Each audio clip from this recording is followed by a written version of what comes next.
Welcome again to Signs and Wonders. Today I'm going to be talking about rituals. Now, we all have rituals in our life, whether it's the ritual of what you do when you get out of bed in the morning, make yourself a cup of tea, have some toast, rush out of the door, whatever pattern you might use, or your pattern when you go to bed. Those are rituals. Those are things that you do because they are good patterns for you. And sometimes not so good, perhaps. But what we usually mean by ritual is something religious or spiritual.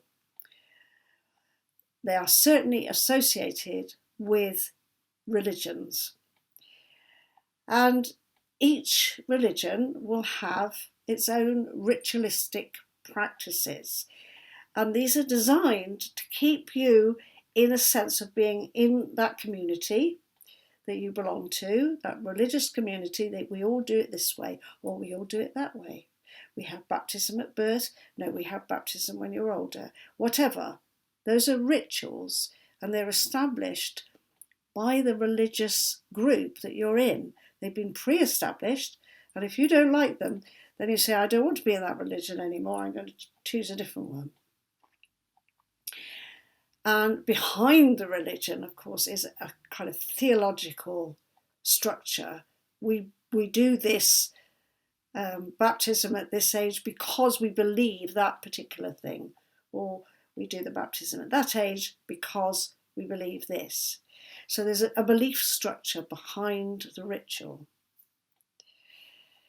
So an example of a religion having rituals would be, obviously Christianity has its rituals. If you were a Roman Catholic and you went into a church, you would probably put your finger in the holy water and put it on your head. You might make the sign of the cross.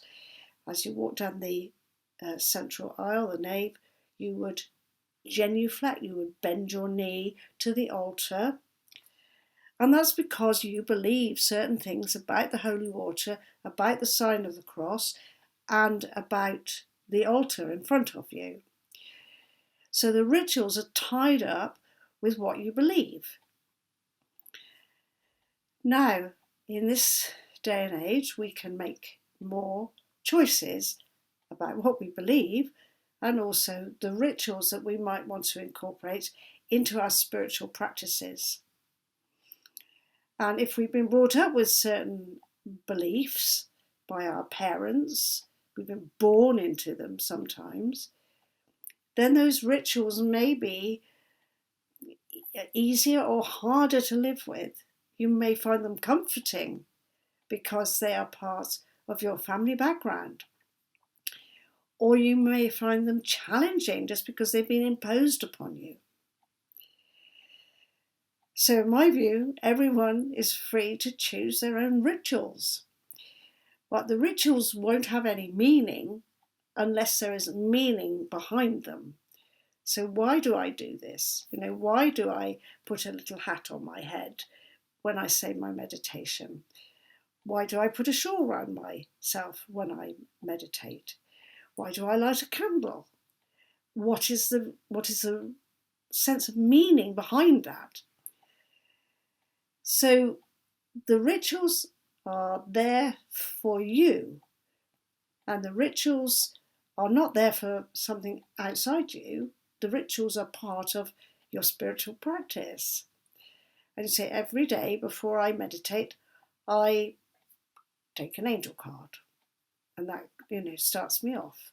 Or every day before I meditate, I make sure I've washed my hands and brushed my teeth and had a cup of tea, and I feel fresh as a daisy, and I'm in a state of clarity before I meditate. All those are rituals, and the rituals are there to support what you are doing as your spiritual practice. They don't have to be dictated by anybody else at all. It's true that you may believe certain things about candle lighting, for example, that do belong to age-old traditions, and then that also has meaning for you. I wasn't brought up in a Catholic family where it was believed that lighting a candle had spiritual significance. That you would light a candle in front of a statue and that would hold the intention for you. And when you walked out of the church, the candle will still be alight in front of the statue, sort of saying your prayer for you. I wasn't brought up in that kind of family. But perhaps it's innate and inbuilt into human beings generally in the West that lighting a candle for somebody, or lighting a candle when you connect with the statue of Mary or whoever, one of the saints, maybe that's kind of inbred, even if we don't belong to that kind of church. But anyway, consider what your rituals are. Just in the same way as you consider your colours and consider your words and consider your music, all those things I've been talking about over the last few episodes of Signs and Wonders.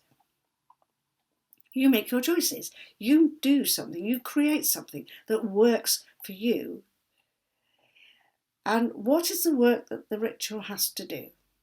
The ritual has to give you a sense of being in contact with your inner voice, your inner divinity, your daemon, the part of you that's divine. That's what the ritual is for. It's not to pay worship or homage to something outside you, not at all. And of course, human history is full of different possibilities, of different rituals that people have used over the generations that you can choose from. But as I say, they need to be meaningful for you. Don't just do them blindly, and also adjust them, change them. Do a ritual for, a month and see what you feel about it. And if it doesn't kind of give you the juice, then choose a different ritual. But there are some things that could be standardized, if you like. I mean, if you have a little table that you can make for the place where you call your spiritual corner, even if you don't have a whole separate room.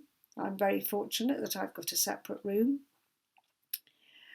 But if you can just create a little table where you could sit quietly, you could, include some things which are associated with certain qualities. You could have water, you could have a candle or incense, you could have flowers. Those basically represent creation: fire, air, water, and earth. And then, of course, you can adjust the rituals for the different seasons.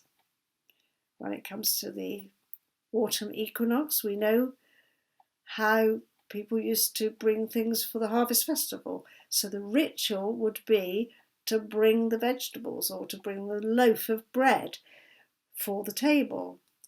So you can choose your own rituals for different times of the year as well, which I really encourage people to do. So consider the rituals that you already have in your life and why you do them. They may be to do with just things that you do in your family.